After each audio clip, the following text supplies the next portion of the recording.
We Indians love two things. One is films and the other is cricket. Our political leaders are also good at games. They play to win and the winner takes the power. It is called social cricket and it has all the thrills of a real cricket match.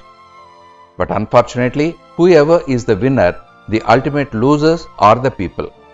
If you are not convinced, please follow the game being played in Andhra Pradesh. Bat well, field well and bowl well.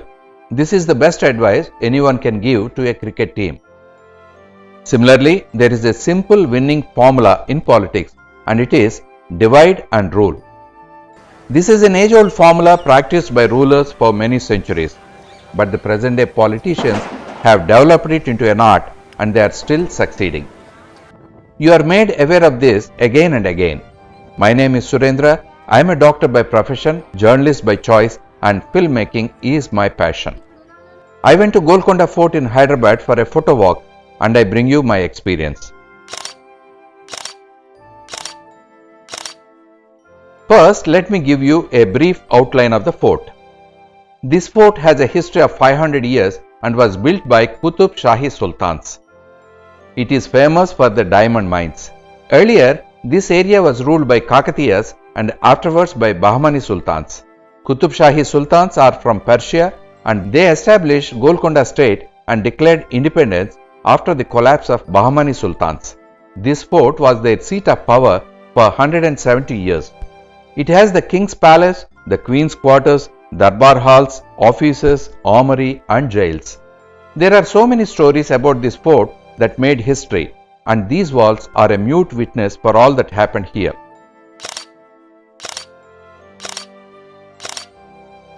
I like to present you one murder mystery that changed the fate of this fort. The last Qutub Shahi Sultan was called Tanisha. Akana and Madanna were his ministers responsible for running the government. Akana and Madanna are brothers, locals and Hindus. Sitting here in this office, they ran the government for a decade. The Sultan Tanisha was not interested in governance. He indulged in worldly pleasures and the administration was riddled with factions, inefficiency and corruption. The Sultan relied on Akana and Madanna to clean up the administration. They streamlined revenue collection, controlled corruption and improved efficiency. But the other factions of the ruling elite did not like it. Meanwhile, Emperor Aurangzeb wanted to conquer Golconda and laid a siege. It went on for 9 months, but the solidly built Golconda fort held against the onslaught. Meanwhile, the enemies hatched a plot against Akana and Madanna. They were dragged out and murdered in cold blood. Their heads were severed and sent as present to Aurangzeb's son. With their death, Tanisha lost the hold on administration. The fort fell when his army generals colluded with Aurangzeb and opened the gates to the fort. Aurangzeb's army entered the fort and massacred the Sultan's soldiers. More than 5,000 died in the battle. Tanisha was arrested and sent to Daulatabad as prisoner. Kamaruddin Khan Siddiqui was appointed as governor. The Qutub Shahi dynasty ended and the Nizam's rule began. It all happened more than 300 years ago. Meanwhile, British came and conquered India. They ruled for 200 years. We got independence after much struggle and the Nizam's rule also ended.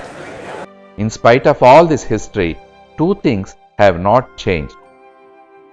First, the rulers. They sit in Delhi and rule the country by playing one against another.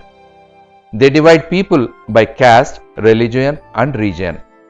They manipulate the factions with the sole aim of retaining the power. Divide and rule is a policy which is still working for them. Second, the people. The legend says that the people used to come here and clap and the sound used to be heard by the Sultan sitting in the Darbar hall. He used to come down and take care of all their problems. The people still believe it. We hope that some leader will come and save us from all the troubles. Take the example of Andhra Pradesh. The Telugu people are at loggerheads fighting each other. The leaders have successfully manipulated them on a regional basis. The Telangana leaders convinced people that dividing the state will solve all their problems. The Andhra leaders want Hyderabad and convinced Andhras that staying united is the best way to get it. Both these leaders never had the time or patience to tackle the basic issues. How many youngsters are coming out every year seeking jobs? Where are the industries to keep them employed? Where is the power, sight and resources for these industries? What to do about corruption eating away all these resources? Our leaders are responsible for all these problems and they did nothing. These leaders are now instigating people and rising passions. They play one against another and hope to be heroes in this volatile situation. Change is the law of life. It was said long ago, but no one told us when the change will come. Seeing our leaders, I am convinced that it should start here with the people.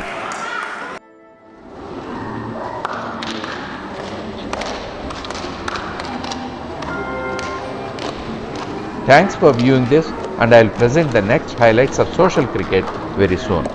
Thank you.